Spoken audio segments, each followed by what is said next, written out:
आज मैं आई हूँ आदित्य हॉस्पिटल में, जो कि डॉक्टर DK सिंह का है। ये हमारे क्षेत्र नजीबाबाद के एक जाने माने सर्जन हैं। आज मैं इनसे एक बीमारी अपेंडिसाइटिस, जिसको आम भाषा में आंत बढ़ना कहते हैं, उसके बारे में कुछ जानकारी एकत्रित करने आई हूँ।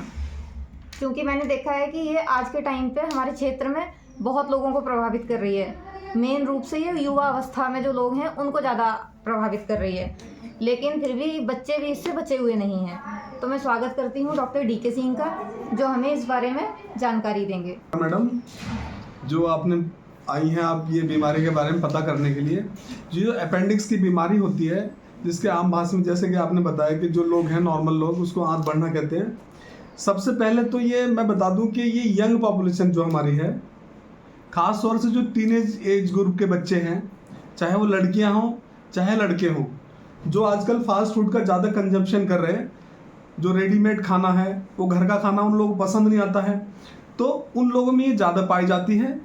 जहाँ तक इसके लक्षण की बात है, तो इसके लक्षण तो अचानक से शुरू होते हैं। अचानक से आपको लोअर एब्डोमेन यानी कि नाभि के नीचे राइट साइड सीधे हाथ की तरफ आपको बहुत तेज़ी से दर्द महसूस होगा। दर्द के साथ हो सकता है वॉमिटिंग हो, उल्टी हो और बुखार भी हो सकता है। तो ये तो बीमारी ऐसा नहीं है कि जो अगर किसी को होगी तो वो इग्नोर कर देगा, क्योंकि ये काफ़ी अलार्मिंग जो है ये फीचर्स होते हैं। और पहले से वो जो बच्चा होता है या जो जिसको बीमारी होती है वो एकदम ही नॉर्मल होता है। तो क्या डॉक्टर साहब ये कोई खतरनाक बीमारी है क्या? जी मैडम, ये काफ़ी खतरनाक बीमारी है। यदि इसको समय से पता कर लिया जाए, इसके बारे में जानकारी हो और वो तुरंत ही किसी अच्छे डॉक्टर मतलब कि किसी सर्जन से संपर्क करें, चाहे वो सरकारी हो या प्राइवेट हो या आसपास में जो भी मतलब सर्जरी की डॉक्टरी की प्रैक्टिस कर रहे हैं, उनसे संपर्क करें। तो ये बीमारी घातक तो है, लेकिन इसको समय से पता कर लिया जाए और समय से सही इलाज यदि इसका मिल जाए तो ये लाइलाज नहीं है, इसका इलाज संभव है, पूरी तरह से संभव है। अच्छा, जैसे आपने बताया जो लक्षण की उल्टी होना या सीवियर पेन होना, ये लक्षण हमें किसी में मिलते हैं, हमारे आसपास या हमारे घर में या अड़ोस पड़ोस में कहीं भी किसी में भी हमें ये लक्षण मिलते हैं, तो हमें सबसे पहले क्या करना चाहिए? देखिए, अगर ये लक्षण मिलते हैं, सीवियर पेन जो अपेंडिक्स से संबंधित हैं, बहुत दर्द हुआ है, कम उम्र का बच्चा है और उसको उल्टी भी हुई है, उसको बुखार भी हो रखा है, और तो जिसमें शक लग रहा है कि हाँ अपेंडिक्स की ये बीमारी हो सकती है, तो आपको करना क्या है? आप उसको जैसे कि कोई भी चीज़ मुंह से नहीं खिलाएंगे।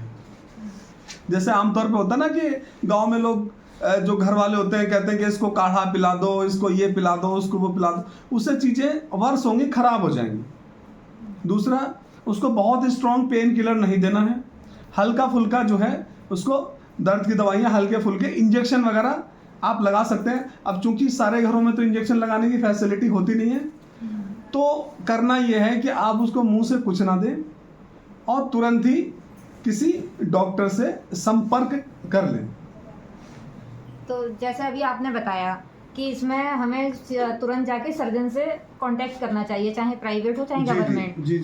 तो मैं ये जानना चाहती हूँ, क्या ये सर्जरी इसका एक ऑप्शन है बस, या मेडिसिन ट्रीटमेंट भी इसमें पॉसिबल है कुछ? जी मैडम, ये बहुत अच्छा सवाल है, क्योंकि अपेंडिसाइटिस का अधिकतर जो है यही मतलब समझते हैं लोग कि भाई इसमें तो तुरंत ही ऑपरेशन हो जाता है। ऐसा कुछ नहीं है। इसमें क्या है कि ऑपरेशन तो इलाज है, फाइनल ट्रीटमेंट तो ऑपरेशन ही होता है, पर मेडिकल ट्रीटमेंट का भी ऑप्शन होता है इसके अंदर।